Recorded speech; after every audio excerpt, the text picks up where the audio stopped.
காசாவுக்குள் உணவுகள் கொடுக்கப்பட வேண்டும், மருந்துகள் கொடுக்கப்பட வேண்டும், நீங்கள் கொடுக்காவிட்டால் நாங்கள் கொண்டு வந்து கொடுப்போம் என்கிற பாணியில ஃப்ரீடம் ஃப்ளோட்டிலா என்கிற அமைப்பு கடந்த பல ஆண்டுகளாக காசாவுக்கு இதே உதவி அவங்க செஞ்சிருக்கக்கூடிய நிலையில தற்போது கிட்டத்தட்ட 1000 படகுகள் மூலமாக 30,000க்கு மேற்பட்டவர்களை திரட்டி சர்வதேச கடல் பரப்பில் காசாவை நோக்கிய கடல் பயணத்தை அவர்கள் ஆரம்பித்திருக்கிறார்கள். இத்தாலியில இருந்து ஆரம்பித்திருக்கக்கூடிய இந்த கடல் பயணத்தில் பல நாடுகளைச் சேர்ந்தவர்களும் ஒவ்வொரு பகுதிகளில் இணைந்து கொள்கிறார்கள். நேற்றைய தினம் மொரோக்கோவை சேர்ந்தவர்கள் இணைந்து கொண்டிருக்கிறார்கள் என்கிற செய்திகள் வெளிவந்திருக்கக்கூடிய சூழல்ல மக்களே, நாம் சுதந்திரம் பெற்றுவிட்டதாக நீங்கள் அத்தனை பேரும் சந்தோஷப்படுகிறீர்கள்.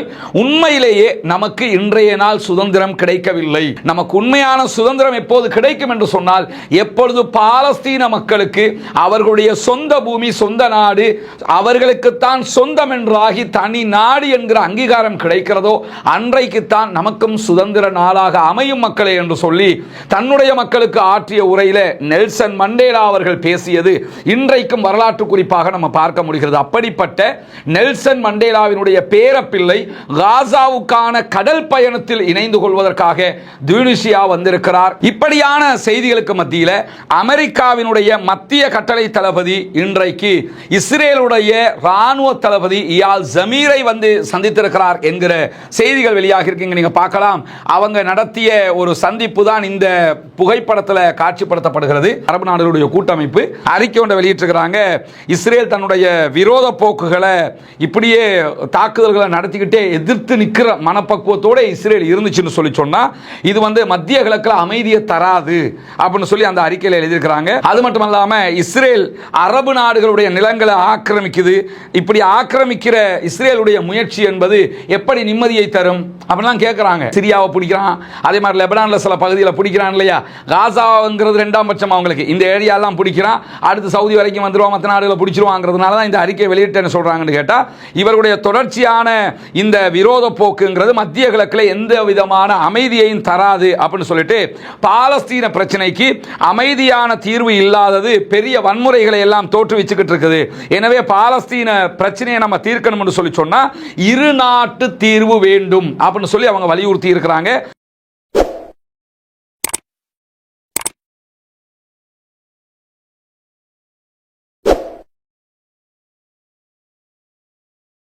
அன்பிற்கினிய சகோதர சகோதரிகளே, நம் அனைவர் மீதும் ஏக இறைவனுடைய அமைதியும் கருணையும் உண்டாகட்டுமாக என்கிற உயரிய பிரார்த்தனைகளோடு பாலஸ்தீனத்தின் மீதான இஸ்ரேலிய ஆக்கிரமிப்பு இராணுவத்தினுடைய தாக்குதல்கள் 701வது நாளாகவும் இன்றும் தொடர்ந்து வரக்கூடிய நிலையில் இன்றைய நாளில் என்னவெல்லாம் நடந்திருக்கிறது என்கிற செய்திகளை தான் இன்னைக்கும் நம்ம பார்க்க இருக்கிறோம். நமக்கெல்லாம் தெரியும், தொடர்ந்து நடத்தப்பட்டு வருகிற இந்த தாக்குதல்களால் லட்சக்கணக்கான மக்கள் கொல்லப்பட்டிருக்கிறார்கள். அதே நேரத்தில் படுகாயம் அடைந்தவர்களும் 1.5 லட்சத்தை தாண்டி கொண்டிருக்கக்கூடிய சூழல்ல சர்வதேச நாடுகள் அத்தனையுமே காசா மீதான தாக்குதல்களை நிறுத்துமாறு வலியுறுத்தி கொண்டிருக்கின்றன. ஆனால் இஸ்ரேலிய ஆக்கிரமிப்பு ராணுவம் அதனை நிறுத்தாது மீண்டும் மீண்டும் அப்பாவிகள் மீதான தாக்குதல்களை தொடர்ந்து கொண்டே இருக்கிறது. இன்றைக்கு கடந்த 24 மணி நேரங்களுக்குள்ளாக காசாவுக்குள் 68 அப்பாவிகள் கொல்லப்பட்டிருக்கிறார்கள். இஸ்ரேலிய ஆக்கிரமிப்பு ராணுவத்தினுடைய தாக்குதல்களால் ஷஹீதாகி இருக்கிறார்கள். அதே நேரத்தில் 362 பேர் படுகாயம் அடைந்திருக்கிறார்கள் என்கிற செய்திகளையும் நம்ம பார்க்க முடிகிறது. எனவே பாலஸ்தீனம் மீதான இஸ்ரேலிய ஆக்கிரமிப்பு ராணுவத்தினுடைய இந்த தாக்குதல்கள் அங்கிருக்கக்கூடிய அப்பாவிகளை தினம்தோறும் கொன்று குவிக்கக்கூடிய ஒரு இன அழிப்பாக நடைபெற்று வந்து கொண்டே இருக்கக்கூடிய சூழல்களில் இன்றைக்கும் காசாவை ஒட்டி சர்வதேச நிலப்பரப்பிலும் பலவிதமான சம்பவங்களும் நடைபெற்று வருகிறது. குறிப்பாக நமக்கு தெரியும், காசாவுக்கு உள்ள உணவுகள் அனுமதிக்கப்படவில்லை, மருந்துகள் அனுமதிக்கப்படவில்லை, அவர்களுக்கு தேவையான தூய்மையான குடிநீரை பெற்றுக்கொள்வதற்கான எந்த வழிவகைகளும் இல்லாத ஒரு சூழல் இருக்கிறது. காசாவுக்குள் உணவு கொண்டு செல்லுகிற இஸ்ரேலுடனான ரஃபா பார்டர் இழுத்து மூடப்பட்டிருக்கிறது. கரேம் அபோஷலேம் பார்டர் இழுத்து மூடப்பட்டிருக்கிறது. எந்த வழியாலையும் உள்ள உணவுகள் செல்ல முடியாது என்கிற ஒரு சூழல் உண்டாகி இருக்கக்கூடிய நிலையில காசாவுக்குள் உணவுகள் கொடுக்கப்பட வேண்டும், மருந்துகள் கொடுக்கப்பட வேண்டும், நீங்கள் கொடுக்காவிட்டால் நாங்கள் கொண்டு வந்து கொடுப்போம் என்கிற பாணியில ஃப்ரீடம் ஃப்ளோட்டிலா என்கிற அமைப்பு கடந்த பல ஆண்டுகளாக காசாவுக்கு இதே உதவி அவங்க செஞ்சிருக்கக்கூடிய நிலையில தற்போது கிட்டத்தட்ட 1000 படகுகள் மூலமாக 30,000க்கு மேற்பட்டவர்களை திரட்டி சர்வதேச கடல் பரப்புல காசாவை நோக்கிய கடல் பயணத்தை அவர்கள் ஆரம்பித்திருக்கிறார்கள். இத்தாலியில இருந்து ஆரம்பித்திருக்கக்கூடிய இந்த கடல் பயணத்தில் பல நாடுகளை சேர்ந்தவர்களும் ஒவ்வொரு பகுதிகளில் இணைந்து கொள்கிறார்கள். நேற்றைய தினம் மொரோக்கோவை சேர்ந்தவர்கள் இணைந்து கொண்டிருக்கிறார்கள் என்கிற செய்திகள் வெளிவந்திருக்கக்கூடிய சூழல்ல டியூனிசியாவை சேர்ந்தவர்களும் இணைய இருக்கிறார்கள், அதற்கான தயாரிப்புகளில் இருக்கிறார்கள் என்கிற செய்திகளும் இன்றைக்கு வெளியாகி கொண்டிருக்கக்கூடிய சூழல்ல தான் இன்றைய நாள்ல டியூனிசியா அதாவது துனிசியாவுக்கு நெல்சன் மண்டேலாவினுடைய பேரன் வந்து சேர்ந்திருக்கிறார். நெல்சன் மண்டேலா யாருன்னு நமக்கு தெரியும். சவுத் ஆப்பிரிக்கா என்கிற தற்போதைய இன்றைக்கு இருக்கக்கூடிய நம்ம பார்க்கிற சவுத் ஆப்பிரிக்காவுக்கு சுதந்திரத்தை பெற்றுக் கொடுத்தவர். கருப்பு இனத்தவர்கள் என்று உருவத்தில் கருப்பாக இருக்கிறார்கள் என்பதற்காகவே அடிமைகளாக நடத்தப்பட்டவர்களை அடிமை தலையிலிருந்து விடுதலை செய்து தனி நாடாக சவுத் ஆப்பிரிக்காவை தலை நிமிரச் செய்தவர் தான் Nelson Mandela. Nelson Mandela south ஆப்பிரிக்காவுக்கு சுதந்திரம் பெற்றுக்கொண்ட அன்றைய நாளில் சுதந்திர தின உரையாற்றும் போது பேசிய ஒரு செய்திதான், மக்களே நாம் சுதந்திரம் பெற்றுவிட்டதாக நீங்கள் அத்தனை பேரும் சந்தோஷப்படுகிறீர்கள், உண்மையிலேயே நமக்கு இன்றைய நாள் சுதந்திரம் கிடைக்கவில்லை. நம்ம நாடு சுதந்திரம் பெற்றதாக நம்ம உணர்ந்தாலும் நமக்கு உண்மையான சுதந்திரம் எப்போது கிடைக்கும் என்று சொன்னால் எப்பொழுது பாலஸ்தீன மக்களுக்கு அவர்களுடைய சொந்த பூமி சொந்த நாடு அவர்களுக்குத்தான் சொந்தம் என்றாகி தனி நாடு என்கிற அங்கீகாரம் கிடைக்கிறதோ அன்றைக்குத்தான் நமக்கும் சுதந்திர நாளாக அமையும் மக்களே என்று சொல்லி தன்னுடைய மக்களுக்கு ஆற்றிய உரையில நெல்சன் மண்டேலா அவர்கள் பேசியது இன்றைக்கும் வரலாற்று குறிப்பாக நம்ம பார்க்க முடிகிறது. அப்படிப்பட்ட நெல்சன் மண்டேலாவினுடைய பேரப்பிள்ளை காசாவுக்கான கடல் பயணத்தில் இணைந்து கொள்வதற்காக துனிசியா வந்திருக்கிறார். எனவே தற்போதைய இந்த ஃப்ரீடம் ஃப்ளோட்டிலா கூட்டணியினுடைய காசா மீதான இஸ்ரேலுடைய கடற்படை முற்றுகையை உடைக்கும் போராட்டம் என்பது சர்வதேச மட்டத்தில் பேசுபொருளாகவும் மிக முக்கியமான ஒரு பார்வையையும் பெற்றுக் கொடுத்திருக்கிறது.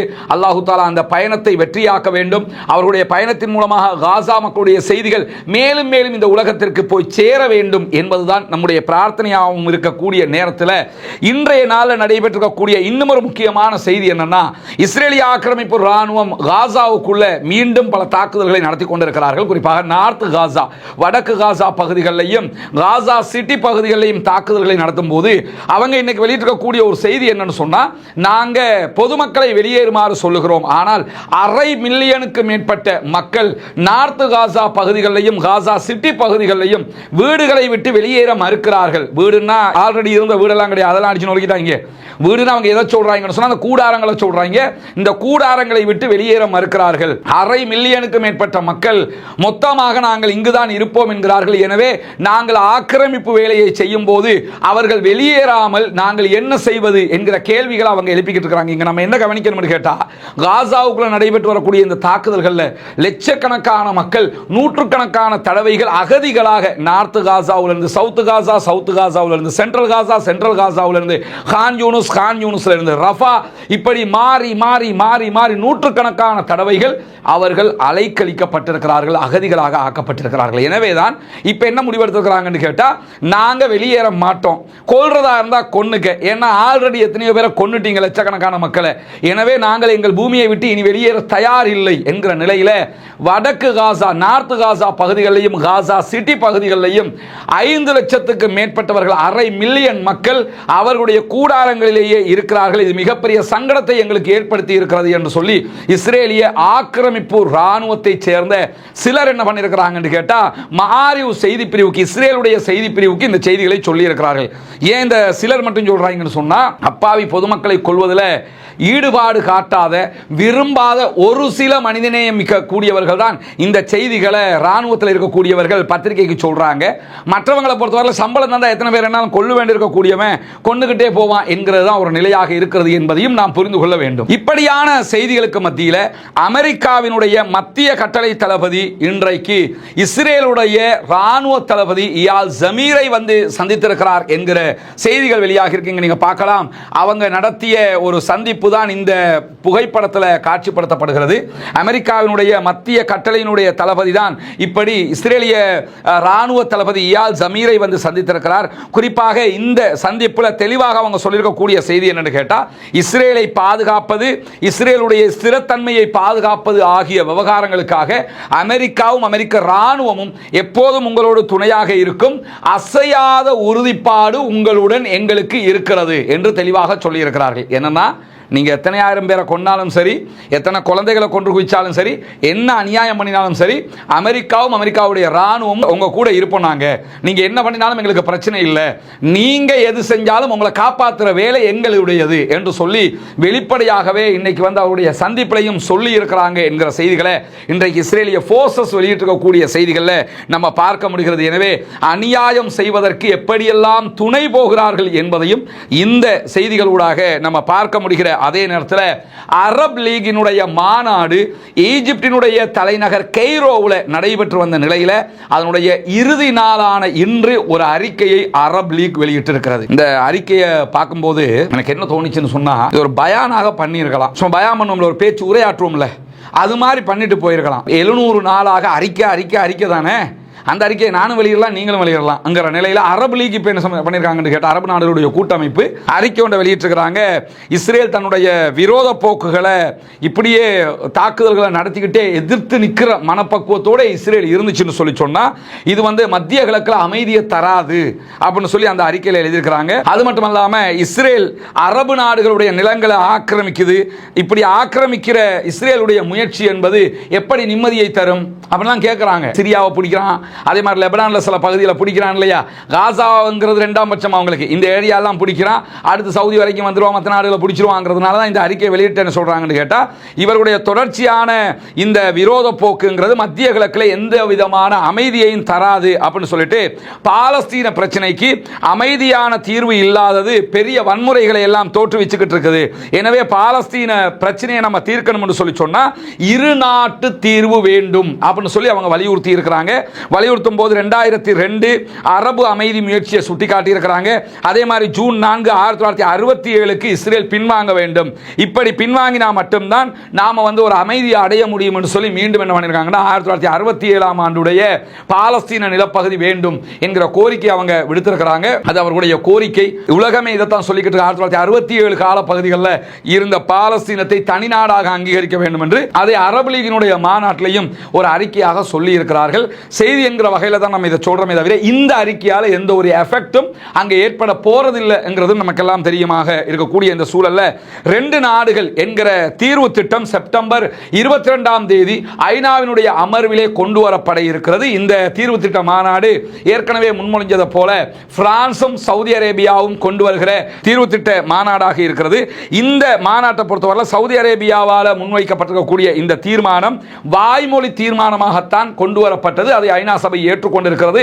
இந்த தீர்மானத்தின் மீது தான் பிரான்ஸ், அதே போன்று யூகே, கனடா, ஆஸ்திரேலியா போன்ற பல நாடுகள் நாங்கள் பாலஸ்தீனத்தை தனி நாடாக அங்கீகரிக்க இருக்கிறோம் என்கிற செய்திகளை சொல்லிக் கொண்டிருக்கிறார்கள். எனவே செப்டம்பர் 22ஆம் தேதி முதல் ஆரம்பிக்கிற இந்த மாநாடு என்பது மிக முக்கியமானது.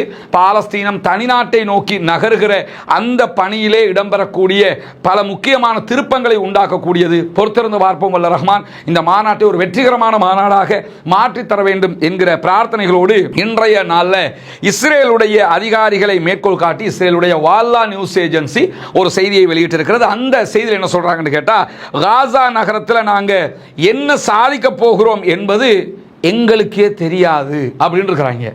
இஸ்ரேலுடைய வால்லா நியூஸ் ஏஜென்சி வெளியிட்டிருக்கக்கூடிய செய்தி, காசாவுக்குள்ள நாங்கள் என்ன சாதிக்கிறதுக்காக இந்த சண்டையை போடுறோம்ங்கிறது எங்களுக்கே தெரியல. சண்டை போட சொல்றாங்க, சண்டை போட்டுக்கிட்டு இருக்கிறோம், குண்டு போட சொல்றாங்க, குண்டு போட்டுக்கிட்டு இருக்கிறோம், அழிக்க சொல்றாங்க, அழிச்சுக்கிட்டு இருக்கிறோம், இதைத்தான் நாங்கள் பண்ணிக்கிட்டு இருக்கிறோம்னு சொல்லிட்டு காசாவில் இப்போ ஆரம்பிச்சிருக்கிற இந்த யுத்தத்தில் குறைஞ்சது 100 பேராவது நம்மாக்கள் சாகுவாங்க.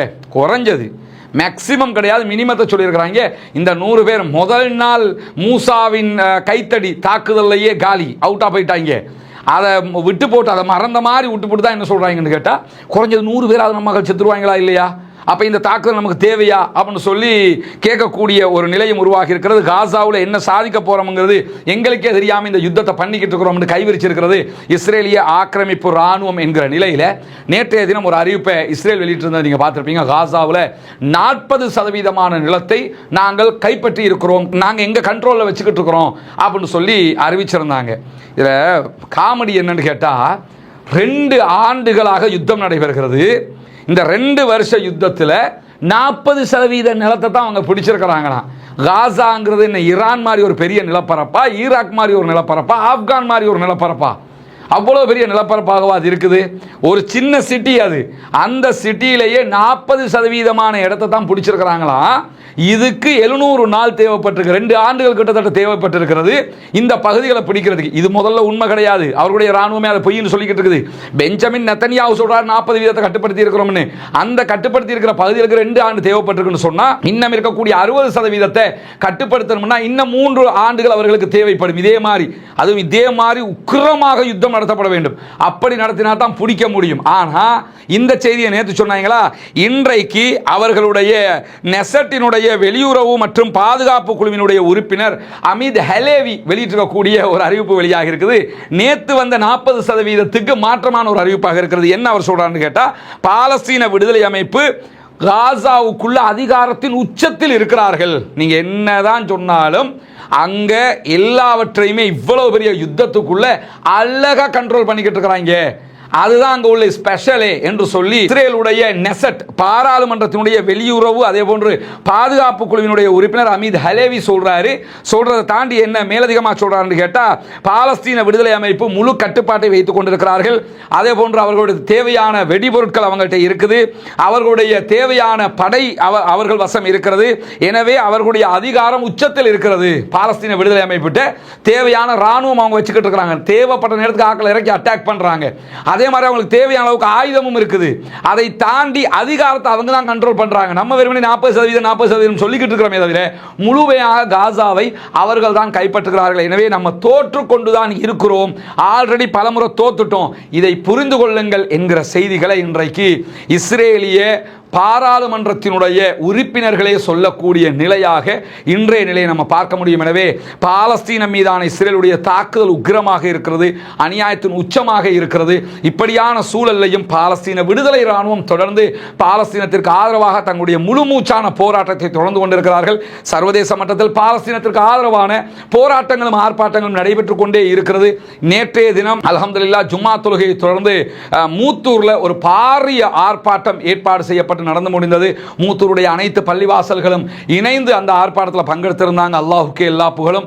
அந்த மக்கள் அத்தனை பேருக்கும், அந்த பாலஸ்தீன மக்களுக்காக வீதிக்கு வந்த அத்தனை சகோதரர்களுக்கும் அல்லாஹு தஆலா அருள் புரிய போதுமானவன். அவர்கள் அத்தனை பேருமே அதில் கலந்து கொண்டிருந்தாங்க. பாலஸ்தீன மக்களுக்கு எங்களால் முடிந்ததை நாம் செய்ய வேண்டும் என்கிற அடிப்படையில் இந்த ஆர்ப்பாட்டம் மிகச்சிறப்பாக நடைபெற்று முடிந்திருந்தது.